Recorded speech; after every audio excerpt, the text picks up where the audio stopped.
Hi. നസ്ലിനും Kalyani പ്രദർശനും അഭിനയിക്കുന്ന ലോക chapter 1 ഒരു ചെറിയ പടം ആയിരിക്കും ധരിച്ചിട്ടാണ് ഞാൻ കാണാൻ വേണ്ടി കയറിയത്. പക്ഷെ ഞാൻ പറയാം, 2025 ഇതുവരെ ഇറങ്ങിയ മലയാള സിനിമകളിലെ ഏറ്റവും വലിയ പടമാണ് ഇത്. ഞാൻ ശരിക്കും ഞെട്ടിപ്പോയിട്ടോ. ഒരു കിടിലം കിടിലം പടം. ഡൊമിനിക് കരുൺ ആണ് ഈ പടം എഴുതിയതും ഡയറക്ട് ചെയ്തിട്ടുള്ളത്. ഇയാൾ വേറെ സിനിമകളെങ്കിലും ചെയ്തിട്ടുണ്ടോ എന്ന് അറിയില്ല, ഞാൻ ഈ പേര് മുമ്പ് കേട്ടിട്ടില്ല. പക്ഷെ ആദ്യത്തെ സിനിമയാണെങ്കിലും ഇനി എത്രാമത്തെ സിനിമയാണെങ്കിലും ഇതൊരു വണ്ടർഫുൾ മൂവിയാണ്. അതായത് പകർത്തളഞ്ഞു. ശരിക്കും നമ്മൾ ഹോളിവുഡിലെല്ലാം ഈ സൂപ്പർ ഹീറോ മൂവീസ് എല്ലാം കാണുന്ന സമയത്ത് ഞാൻ പലപ്പോഴും ആലോചിച്ചിട്ടുണ്ട്, അതായത് ഒരു സൂപ്പർ ഹീറോ കഥാപാത്രങ്ങളെ കൊണ്ടുവരാനായിട്ട് മലയാളം ലിറ്ററേച്ചറിലും മലയാള സിനിമയിലൊക്കെ ഒരുപാട് സ്പേസ് ഉണ്ട്. കാരണം നമ്മുടെ ലിറ്ററേച്ചർ നോക്കിക്കഴിഞ്ഞാലും നമ്മുടെ ഈ പുരാണങ്ങളൊക്കെ നോക്കിക്കഴിഞ്ഞാലും ഒരുപാട് സൂപ്പർ ഹീറോ എലമെന്റ് നമ്മുടെ നാട്ടിൽ തന്നെ ഓൾറെഡി ഉണ്ട്.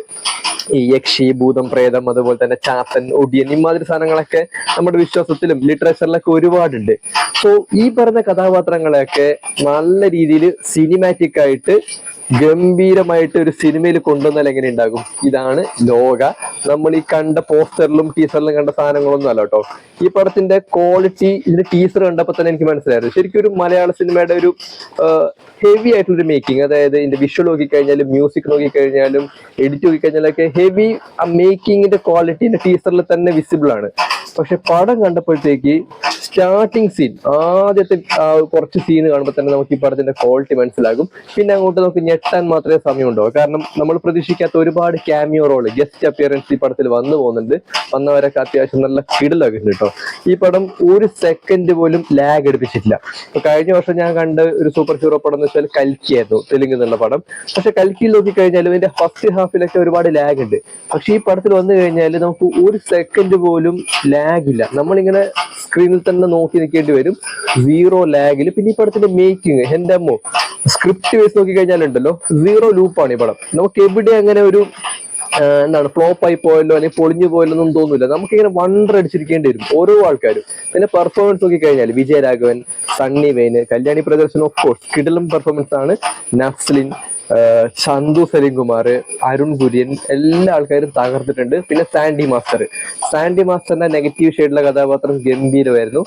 നിഷാൻ സാഗർ അഭിനയിച്ചിട്ടുണ്ട്. പിന്നെ എനിക്ക് പേര് പറയാൻ പറ്റാത്ത പല സ്റ്റാർസും ഈ പടത്തിൽ അഭിനയിച്ചിട്ടുണ്ട്. ഗംഭീരമായിട്ടുള്ള പെർഫോമൻസ് ആയിരുന്നു. ഇനി ടെക്നിക്കൽ സൈഡിലേക്ക് വന്നു കഴിഞ്ഞാൽ ചമൻ ചാക്കോ എഡിറ്റർ ചില ട്രാൻസിഷൻ സീനെല്ലാം വിഷയമായി ചെയ്തു വെച്ചിട്ടുണ്ട്. ഒരു ടേബിളിന്റെ പുറത്തുനിന്ന് ഒരു ഉപ്പിന്റെ പാത്രം ഇങ്ങനെ മാറുന്ന സീനുണ്ട്. അതിന് നെക്സ്റ്റ് സീൻ എന്ന് വെച്ചാൽ ആകാശത്ത് ഇങ്ങനെ നക്ഷത്രങ്ങളെല്ലാം ഉദിച്ചിരിക്കുന്ന സീനായിരുന്നു. ആ ട്രാൻസിഷൻ ഗംഭീരമായിരുന്നു. പിന്നെ ഐസ് ക്യൂബിന്റെ സാധനം, അതും കിടിലമാണ്. നമുക്ക് ഓരോ സീൻ ബൈ സീൻ എടുത്തു പറയേണ്ടി വരും. കിടിലൻ കട്ട്സ് ആയിരുന്നു ചമൻ ചാക്കോ, ഹെവി വർക്ക്. പിന്നെ സിനിമാറ്റോഗ്രഫി, നിമിഷ് രവിയാണ് പടത്തിന്റെ സിനിമാറ്റോഗ്രഫി ചെയ്തിട്ടുള്ളത്. ഒരു ഡാർക്ക് തീമിലാണ് പടം ചെയ്തിട്ടുള്ളത്. ശരിക്കും ഒരു ഹോളിവുഡ് പടം കാണുന്ന അതേ മൂഡായിരുന്നു. പക്ഷെ ഇതിന്റെ സ്ക്രീൻ റേഷ്യോ ഒന്നുകൂടി ചെറുതായതുപോലെ ഉണ്ട്. കാരണം ഞാൻ ഈ സിനിമ ലോക കണ്ട അതേ സ്ക്രീനിൽ തന്നെയാണ് രാവിലെ ഹൃദയപൂർവ്വം കണ്ടത്. പക്ഷെ ഹൃദയപൂർവ്വം സ്ക്രീൻ ഫുൾ ആയിട്ടാണ്, സ്ക്രീൻ ഫിറ്റ് ആയിട്ടാണ് ഞാൻ കണ്ടത്. പക്ഷെ ഈ പടം കുറച്ചുകൂടി ഒന്ന് ചെറുതായിട്ടാണ് കണ്ടത്. ചിലപ്പോൾ സ്ക്രീൻ റേഷ്യോയുടെ പ്രശ്നമായിരിക്കും. പക്ഷെ എന്നാലും ഇതിന്റെ കളർ ടോൺ നോക്കിക്കഴിഞ്ഞാലും ക്യാമറ വർക്ക് നോക്കിക്കഴിഞ്ഞാലും ഉണ്ടല്ലോ ഗംഭീരമാണ്. അടുത്തത് മ്യൂസിക്. ജേക്സ് ബിജോയ് ആണ് പടത്തിന്റെ മ്യൂസിക് ചെയ്തിട്ടുള്ളത്. എന്റെ അമ്മേ, എന്തൊരു അന്യായ വർക്ക് എന്നറിയോ. ബാക്ക്ഗ്രൗണ്ട് സ്കോറോട് ഞാൻ തകർത്തിട്ടുണ്ട്. ഇതിൽ ചില ഗസ്റ്റ് അപ്പിയറൻസ് വരുന്ന സമയത്ത് ഈ ചക്കായി ചെയ്തു വെച്ച ചില സാധനങ്ങളുണ്ട്. അതുപോലെ തന്നെ കല്യാണിയുടെ ഇൻട്രോ ആണെങ്കിലും കല്യാണിയുടെ ചില മാസ് മൊമെന്റിലൊക്കെ ചെയ്തു വെച്ചിട്ടുള്ള മ്യൂസിക് വർക്കൊക്കെ ഗംഭീരമായിരുന്നു. ഇതില് കടമറ്റത്ത് കത്തനാർ നമ്മുടെ സണ്ണീമിന്റെ കഥാപാത്രത്തെ കാണിക്കുന്ന സമയത്ത് ഒരു ബീജിയം കൊണ്ടുവന്നിട്ടുണ്ട്. That was heavy. ഒരു കിടിലായിട്ടുള്ളൊരു മൊമെന്റ് ആയിരുന്നു അത്. നമുക്കിങ്ങനെ ഒരു ശരിക്കൊരു രോമാഞ്ചം ഉണ്ടാവും. പിന്നെ ഇത്രയും കഴിഞ്ഞില്ല, ഇതൊന്നും ആയിട്ടില്ല കേട്ടോ. ശരിക്കും ഈ പടത്തില് ഒരു ഹിസ്റ്ററി, അതായത് ഇതിന്റെ ഫ്ലാഷ് ബാക്ക് പോലെ പറയുന്നൊരു സാധനമുണ്ട്.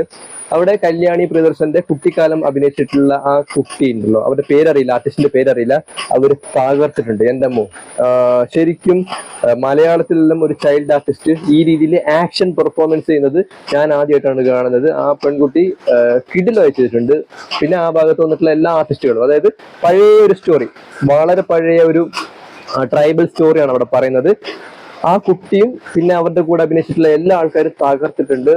നമുക്ക് ഇങ്ങനെ തന്നെ നോക്കിയിരിക്കാൻ വേണ്ടി തോന്നും. എവിടെയും ഒരു കുറ്റം പറയാനൊന്നുമില്ല പടം. ഇങ്ങനെ വണ്ടറടിച്ച് നമ്മൾ നോക്കിയിരിക്കൂലേ, അതുപോലെയായിരുന്നു. ഞാൻ ആദ്യം പറഞ്ഞു, ഈ നസ്ലിനും കല്യാണിയും അഭിനയിക്കുന്ന ഒരു ചെറിയ സൈഫൈ പടം കാണാൻ വേണ്ടി പോയിട്ട് 2.5 മണിക്കൂർ ഞെട്ടിയിട്ട് നമ്മൾ പുറത്തേക്ക് വരേണ്ടി വരും. നമ്മൾ ഒരിക്കലും പ്രതീക്ഷിക്കാത്ത പല ആൾക്കാരും ഈ പടത്തിൽ വന്നു പോകുന്നുണ്ട്. ഹെവി ആയിട്ടുള്ള വർക്കാണ്. ഗംഭീര പടം കേട്ടോ, ഒന്നും പറയാനില്ല. ടെക്നിക്കലി ആണെങ്കിലും ഇതിന്റെ റൈറ്റിംഗ് വൈസ് നോക്കിക്കഴിഞ്ഞാലും റൈറ്റിംഗിൽ ശാന്തി ബാലകൃഷ്ണൻ എന്ന് പറയുന്ന ഒരു ആർട്ടിസ്റ്റ് ഇല്ലേ, അവരും ഈ പടത്തിന്റെ കോ റൈറ്റർ ആയിട്ട് വന്നിട്ടുണ്ട്. പിന്നെ ഈ പടത്തിന്റെ ആക്ഷൻ കൊറിയോഗ്രാഫി ചെയ്തിട്ടുള്ളത് യാനിക് ബെൻ ആണ്. അവരും ഹെവി ആയിട്ടുള്ള നല്ല വർക്ക് തന്നെയാണ് ചെയ്തിട്ടുള്ളത്. കല്യാണിയുടെ ആക്ഷൻ സീക്വൻസും കാര്യങ്ങളൊക്കെ ഗംഭീരമായിരുന്നു. പിന്നെ അവരുടെ ലുക്ക്, കല്യാണി ആണെങ്കിലും നസ്ലിനാണെങ്കിലും അവരുടെ ലുക്ക് നല്ല രീതിയിൽ മെയിൻറ്റെയിൻ ചെയ്തിട്ടുണ്ട്. പിന്നെ ഉപയോഗിച്ചിട്ടുള്ള കോസ്റ്റ്യൂംസ്, സന്തു സലിംകുമാറിന്റെ തമാശകളെല്ലാം കിടിലമായിരുന്നു. അരുൺ കുര്യനും ഒരു പരിധി വരെയൊക്കെ ഒരു പിടിച്ചു തന്നിട്ടുണ്ട്. വെറുപ്പിച്ചിട്ടില്ല, പക്ഷെ നന്നായി തന്നെ ചെയ്തിട്ടുണ്ട്. പിന്നെ ഗംഭീരമാണ് പടം, കണ്ട് എക്സ്പീരിയൻസ് ചെയ്യുക. ശരിക്കും മലയാളത്തിൽ വന്നിട്ടില്ല. ഇപ്പൊ കഴിഞ്ഞ പ്രാവശ്യം ഓണത്തിന് ARM ആണ് ഈ രീതിയിലൊരു ഫിക്ഷൻ, അതായത് ഒരു ഫാന്റസി ടൈപ്പിൽ നമ്മൾ കണ്ടൊരു പടം. ഈ വർഷം ഓണത്തിന്റെ സമയത്ത് നമുക്ക് അതേപോലെ എൻജോയ് ചെയ്യാൻ പറ്റുന്ന, ചിലപ്പോൾ അതിനെക്കാളും എൻജോയ് ചെയ്യാൻ വേണ്ടി പറ്റുന്ന ഒരു കിടിലൻ സൈഫൈ പടമാണ് ലോക. ആൻഡ് ഇതിന്റെ അടുത്ത ഇൻസ്റ്റാൾമെന്റ് ചാപ്പനാണ് വരാൻ വേണ്ടി പോകുന്നത്. ശരിക്കും ആ പടത്തിന് വേണ്ടിയിട്ട് നോക്കി ഒരു വെയിറ്റിംഗ് ആണ്. അത്രയും കിടിലമായിട്ടാണ് ആ കഥാപാത്രത്തിനെ ബിൽഡ് ചെയ്ത് വെച്ചിട്ടുള്ളത്. ചാപ്പനല്ലാതെ മറ്റ് പല ആൾക്കാരെയും ഈ സിനിമയിൽ തന്നെ ഇൻട്രൊഡ്യൂസ് ചെയ്തിട്ടുണ്ട്. സോ അവരുടെ എല്ലാം ഒരു സ്റ്റാൻഡ് അലോൺ മൂവീസ് എല്ലാം വന്നു കഴിഞ്ഞാൽ ഈ പടം ശരിക്കും തകർക്കും. ശരിക്കും ഒരു യൂണിവേഴ്സ് ആണ് ഇത് തുറന്നു വെച്ചിട്ടുള്ളത്. ഗംഭീര പടം കേട്ടോ. ഇത്രയും ഹെവി ആയിട്ടുള്ള പടം ഒന്നും ഞാൻ ഒരിക്കലും വിചാരിച്ചില്ല, പക്ഷേ തകർത്തു. ഓണം പൊളിച്ചടുക്കിയിട്ടുണ്ട്. ഇതാണ് ലോക. എക്സ്പീരിയൻസ് ചെയ്യുക. തിയേറ്ററിൽ തന്നെ വേണം കേട്ടോ. ഇത് OTT വരാനൊന്നും വെയിറ്റ് ചെയ്യേണ്ട, തിയേറ്ററിൽ തന്നെ വേണ്ടോ. തകർത്തു.